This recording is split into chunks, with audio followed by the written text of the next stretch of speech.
Hello, तो welcome to ISM channel. हम लोग यहाँ पे डिस्कस करने वाले हैं 3 स्टॉक के बारे में। और पहले हम लोग यहाँ पे जानेंगे विप्रो के बारे में। देखो, आज के दिन इसका क्वार्टर 1 का नंबर आने वाला था और आप जानते हो कि यहाँ पे आईटी सेक्टर का जो आपको नंबर आता है वो आता है मार्केट आवर के बाद, और यहाँ पे 4 बजे के बीच में जो इसका नंबर आते हुए दिखाई दिया है। तो नंबर कैसा आया है, और यदि बहुत से लोग यहाँ पे जान भी रहे हैं तो आप लोग इस वीडियो में सही से देखो, क्योंकि बहुत सारे फैक्ट के बारे में बहुत से लोगों ने आपके साथ यहाँ पे शेयर नहीं किया है। और क्या करना सही रहे, क्या हम लोग, यदि आपको नंबर सही आता है तो क्या यहाँ पे बाई कर सकते हो, और यदि क्या नंबर खराब आता है तो क्या हम लोग स्टॉक को सेल कर दें। सारा डाउट यहाँ पे क्लियर होगा। और कुछ हम लोग यहाँ पे बेसिक आपको फंडामेंटल भी चेक करेंगे, तो ही आप लोगों को सही से समझ में आने वाला है। तो स्टार्ट करते हैं और समझते हैं डायरेक्ट हम लोग इसका क्वार्टर 1 का रिजल्ट, क्योंकि आज के दिन जो इसका प्राइस है वो यहाँ पे एक फ्लैट क्लोजिंग देखने को मिला है। तो आप पहले देखो कि यहाँ पे सारा नंबर आपका होगा मिलियन फिगर में, तो हम लोग यहाँ पे जो है आपको डिस्कस करेंगे करोड़ फिगर में, जिससे हम लोग यहाँ पे सही से समझ में आए। तो पहले चेक करते हैं यहाँ पे कंपनी का जो टोटल इनकम क्या नज़र आ रहा है। तो देखो, टोटल इनकम यदि हम लोग चेक करें तो यहाँ पे ईयर ऑन ईयर के हिसाब से जो है 22,000 करोड़ से आपका हो चुका है 23,000 करोड़। लेकिन यहाँ पे यदि हम लोग चेक करें आपको क्वार्टर में, तो यहाँ पे 23,835 करोड़ से आपका घटकर आपका हो चुका है 23,479 करोड़। मतलब कि यहाँ पे जो है क्वार्टर में सेल्स में कमी आते हुए दिखाई दिया है। लेकिन यहाँ पे आपको ईयर ईयर के हिसाब से यदि हम लोग चेक करें तो यहाँ पे सेल्स अभी यहाँ पे एक अच्छा गेन देखने को मिल रहा है। अब हम लोग यहाँ पे इसका चेक करते हैं क्या टोटल खर्च में यहाँ पे कंपनी ने कंट्रोल किया है। तो नहीं, ऐसा नहीं है। जैसे यहाँ पे सेल्स बढ़ते हुए दिखाई दिया आपको, वैसे वैसे यहाँ पे खर्च भी बढ़ते हुए दिखाई दिया है। और ये एक सही चीज़ मुझे यहाँ पे नजर आए कि जो यहाँ पे आपको क्वार्टर में जो यहाँ पे सेल्स बढ़ा है, तो सेम उसके हिसाब से यहाँ पे खर्च भी गेन होते हुए दिखाई दे रहा है। तो ये एक सही कंट्रोल है। यहाँ पे ऐसा कंट्रोल करना ज़रूरी है, क्योंकि यदि ऐसा नहीं होता है तो फिर और ज़्यादा यहाँ पे स्टॉक आपको टूटता है। और देखो, फिर हम लोग यहाँ पे चेक करते हैं इसका प्रॉफिट फॉर द पीरियड यहाँ पे क्या नज़र आ रहा है। तो सबसे पहले देखो यहाँ पे क्या इसका, यदि हम लोग चेक करें आपका प्रॉफिट फॉर द पीरियड यहाँ पे, तो देख सकते हो कि ऑलमोस्ट यहाँ पे 2000, ठीक है, 558 करोड़ से आपको बढ़कर आपका हो चुका है 2,886 करोड़। ठीक है, यहाँ पे ये ईयर ऑन ईयर के हिसाब से। लेकिन यदि हम लोग यहाँ पे क्वार्टर चेक करें तो देखो यहाँ पे 3,093 करोड़ से घटकर आपका हो चुका है 2,886 करोड़। मतलब कि यहाँ पे जो है क्वार्टर कंपनी का सेल्स में भी थोड़ा कमजोरी है, और यहाँ पे प्रॉफिट में भी एक अच्छा कमजोरी आपको नजर आ रहा है। लेकिन यहाँ पे ईयर ऑन ईयर के हिसाब से सेल्स में भी यहाँ पे आपको गेन है, और यहाँ पे आपको प्रॉफिट में भी गेन देखने को मिल रहा है। देखो, अभी ये बात नहीं है कि यहाँ पे कैसा गेन है या फिर लॉस है, क्योंकि देखो आपको मैंने शेयर किया है कि हमेशा चेक करो आपका ईयर ऑन ईयर, और यहाँ पे ईयर ऑन ईयर पे नंबर सही है। लेकिन मेन यहाँ पे मुद्दा आपको ये आ जाता है ना कि यहाँ पे ब्रोकर क्या बोल रहे थे, और जो ब्रोकर का जो यहाँ पे आपको अनुमान था उससे थोड़ा सा यहाँ पे नंबर कम आते दिखाई दिया प्रॉफिट के हिसाब से। लेकिन देखो, ये जो भी गिरावट होगा वो शॉर्ट टर्म के लिए होगा, तो आपको पैनिक नहीं होना, ये चीज़ को जरूर से यहाँ पे आप ध्यान रख लो। और देखो, अभी जानते हो कि ये स्टॉक बहुत ज़्यादा यहाँ पे टूट चुका है। कहीं ना कहीं जहाँ पे इसका लेवल था 700 प्लस, वो अभी यहाँ पे आपको 400 पे सस्टेन करते हुए दिखाई दे रहा है, और आपका वो भी सही से नहीं है। ठीक है, ऑलमोस्ट यहाँ पे गिर रहा है, फिर कभी उठ रहा है। तो यहाँ पे कब तक उठेगा या फिर यहाँ पे और डाउन जाएगा, ये कोई नहीं जान रहा। लेकिन कंपनी का यहाँ पे खराब है क्या, तो उसके लिए हम लोग यहाँ पे कुछ बेसिक आपको चेक करेंगे पैरामीटर, जिससे आप लोगों को सही से समझ में आए। तो आप यहाँ पे देख रहे हो कि यहाँ पे return on capital employed company का है 17.7%। मतलब कि यदि कंपनी मान लो अपने ऊपर 100 रुपया लगा रहा है, तो यही 100 रुपया कंपनी का हो जा रहा है एक साल बाद यहाँ पे 117 रुपया 70 पैसा, जो एक सही नंबर है, क्योंकि मैंने शेयर किया है कि 12% के ऊपर होना चाहिए।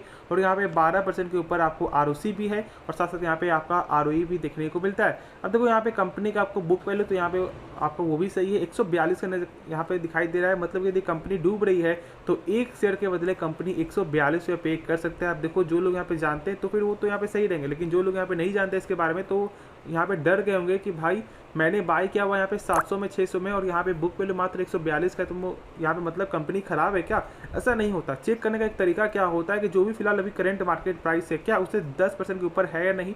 और यहाँ पे तो ऑलमोस्ट यदि चेक करोगे तो आपका 15% तक आपको नज़र आ रहा है। तो कंपनी का यहाँ पे बुक वैल्यू सही नज़र आ रहा है। अब देखो, उसके बाद फिर डेप्ट यहाँ पे, तो डेप्ट का ये आंकड़ा आप जानते हो कि 1 से कम होना चाहिए, और यहाँ पे ये 0.22 है। लेकिन इसके बाद भी आपको ये जो है चेक कर लेना है कि क्या यदि कंपनी भविष्य में कर्ज लेगी मान लो 100 रुपया और ज़्यादा, तो क्या यहाँ पे कंपनी का प्रॉफिट कितने गुना हो रहा है, क्योंकि देखो कर्ज चुकाने के लिए आपको पैसा चाहिए, और यदि प्रॉफिट ही आपको नहीं हो रहा तो फिर आप कैसे यहाँ पे आप पता लगाओगे।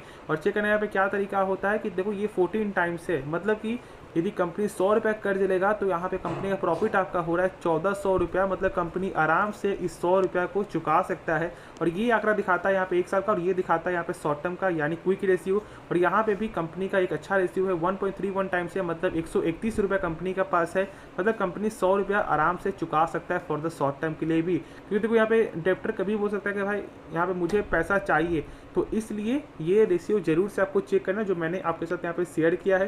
कंपनी का यहाँ पे जो कैश साइकिल है ना वो यहाँ पे और अच्छा है, जो यहाँ पे इन्फोसिस का भी नहीं इतना अच्छा, क्योंकि आपको जो इन्फोसिस का ऑलमोस्ट यहाँ पे 60 के ऊपर देखने को मिलता है। ये कैश साइकिल यहाँ पे क्या होता है, जहाँ से कंपनी ने कोई भी सामान लिया और जहाँ पे कंपनी सामान दे रही है मान लो, ठीक है, तो ये पूरा प्रोसेस जो पैसा देने का और आने का जो यहाँ पे प्रोसेस है वो यहाँ पे 51 दिन का है। ये जितना यहाँ पे कम होगा उतना ही यहाँ पे हम लोग के लिए अच्छा है, और यदि माइनस में होता है तो यहाँ पे और अच्छा है, ठीक है। तो ऐसे यहाँ पे आप समझ सकते हो। फिर देखो यहाँ पे कुछ और भी कंपनी का, तो यहाँ पे ये चेक करो पीज रेशियो, तो यहाँ पे 2.5 का है, मतलब कंपनी का थोड़ा सा प्राइस अभी भी यहाँ पे आपको हाई नज़र आ रहा है। मतलब इसका मतलब ये नहीं है कि हम लोग स्टॉक को सेल करते, ये बिल्कुल नहीं है। और मैं आपको यहाँ पे यही बोलूँगा कि देखो कंपनी का जो फंडामेंटल है वो यहाँ पे मजबूत है। ऐसा आप यहाँ पे हो रहा है, अप्स एंड डाउन होते हुए दिखाई देगा, लेकिन पेशेंस जो रखते हैं उन्हीं का पैसा ही बनता है। और यहाँ पे पेशेंस रखना बहुत ज़्यादा जरूरी है इस कंपनी में, और ये आप लोग सही से समझ भी रहे हो, तो ठीक है। तो यहाँ पे आपको सेल करने की जरूरत नहीं, ऐसा भी यहाँ पे ये आपको ख़राब कंपनी है नहीं, तो आपको यहाँ पे होल्ड रखना चाहिए यदि आप यहाँ पे लॉन्ग टर्म के लिए हो तो चलो फिर अब लोग यहाँ पे नेक्स्ट स्टॉक के बारे में डिस्कस करते हैं। जो डाउट बचे तो आप कमेंट में जरूर से पूछ सकते हो। तो कंपनी का नाम है यहाँ पे आपको डेल्टा कॉर्प। आज के दिन फिर से यहाँ पे आपको 5% का गिरावट नजर आ रहा है, और जानते हो कि कल भी आपको ऑलमोस्ट 22% गिरावट होकर बंद हुआ था, तो यहाँ पे आपको ऑलमोस्ट 25% तक ये स्टॉक आपको टूट चुका था। तो अब जानते हो कि इसका यहाँ पे आपको वजह क्या, वही कि यहाँ पे जो आपको जीएसटी जो रेट था वो यहाँ पे 18% से कर दिया गया आपको 28%, और इसलिए इतना ज़्यादा यहाँ पे गिरावट हो रहा है। क्योंकि देखो यहाँ पे कहीं ना कहीं आपको इम्पैक्ट पड़ता है, जो मैंने कल भी आपके साथ यहाँ पे शेयर किया था। लेकिन यहाँ पे ये इसका मतलब नहीं है कि अब ये आगे नहीं बढ़ेगा। शॉर्ट टर्म के लिए यहाँ पे जरूर से इम्पैक्ट पड़ा है, लेकिन यदि आपने इसे लॉन्ग टर्म के लिए बाय किया हुआ है तो फिर डरना नहीं चाहिए। लेकिन ऐसे कंपनी में आपको जो इन्वेस्ट करने से पहले कंपनी के बारे में हर कुछ जानना चाहिए। और मेरा शुरू से आपको यही पर्पज़ था कि भाई यहाँ पे पैसा उतना ज़्यादा मत लगाओ। और देख सकते हो कि आज यहाँ पे करेक्ट होते हुए दिखाई दे रहा है। लेकिन क्या ये कंपनी खराब है? क्या कंपनी खराब नहीं, कंपनी का बिजनेस यहाँ पे सही है, क्योंकि जानते हो कि इनका मेन जो यहाँ बिजनेस है वो यहाँ पे अमीर लोग ही इसे अफोर्ड कर पाएंगे। हर लोगों के यहाँ पे बस की बात नहीं कि वो यहाँ पे जाकर आपको गैम्बलिंग करे, मतलब कि यहाँ पे आपको जो कैसीनो में, ठीक है। तो इसलिए ज़्यादा यहाँ पे आपको जो निगेटिविटी नहीं फैलाना है, लेकिन बस मेरा काम था आपको ये बताना कि बस ये शॉर्ट टर्म का इम्पैक्ट है, और ये शॉर्ट टर्म में आपको सेल नहीं करना चाहिए मेरे हिसाब से। तो आप खुद ही समझदार हो, खुद से एक बार इसके बारे में सोचना। और ये यहाँ पे छोटा मोटा जो गिरावट आपका हुआ है 30% का, ये गिरावट तो आपको होना ही था, क्योंकि यहाँ पे जो आपका एक ऐसा यहाँ पे सवाल था, एक ऐसा जवाब था जो यहाँ पे इस तरह का गिरावट आपका एकदम देखना ही देखना था, जो मैंने शेयर भी कर दिया था। और सबसे पहले मैंने ही आपके साथ यहाँ पे शेयर किया था कि भाई 28% यहाँ पे जीएसटी जो है कर दिया गया है इस कंपनी में, ठीक है। तो चलो ऐसा ये होते हुए दिखाई देगा, ये बस शॉर्ट टर्म के लिए, तो ज़्यादा यहाँ पे आपको डरना नहीं चाहिए मेरे हिसाब से। तो चलो हम लोग यहाँ पे नेक्स्ट स्टॉक के बारे में डिस्कस करते हैं। तो कंपनी का नाम है आपको पतंजलि फूड्स।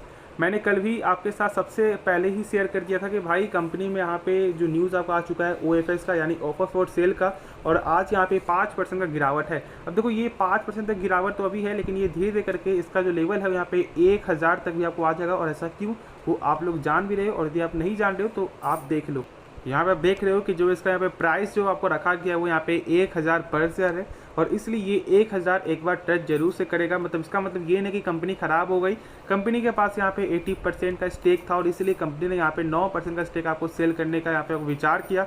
देखो ऐसे यहाँ पे 7% है, और ऐसे यहाँ पे 2% आपको जो एक्स्ट्रा में, मतलब ऐसे हम लोग आपको बोल सकते हैं कि टोटल यहाँ पे 9% का जो स्टेक सेल दिखाई देगा। यदि यहाँ पे लोग आपको एक्साइटेड है तो इसलिए डरने की जरूरत नहीं है, ये एक हद तक आपको आएगा, लेकिन उसके बाद फिर से ये गेन होगा, क्योंकि कंपनी शानदार है। और जानते हो कि ऑलमोस्ट आपको 34% का ये अपना मार्केट शेयर भी आपको होल्ड करती है, तो इसलिए आप निश्चिंत रहो। बाकी जो डाउट बचे तो आप ज़रूर से कमेंट में पूछ सकते हो। तो यदि आपको ये वीडियो में कुछ भी सीखने को मिला तो आप इस चैनल को सब्सक्राइब भी कर देना, और साथ साथ आप इस वीडियो को भी लाइक कर देना। तो मिलते हैं नेक्स्ट वीडियो में, तो तब तक के लिए धन्यवाद।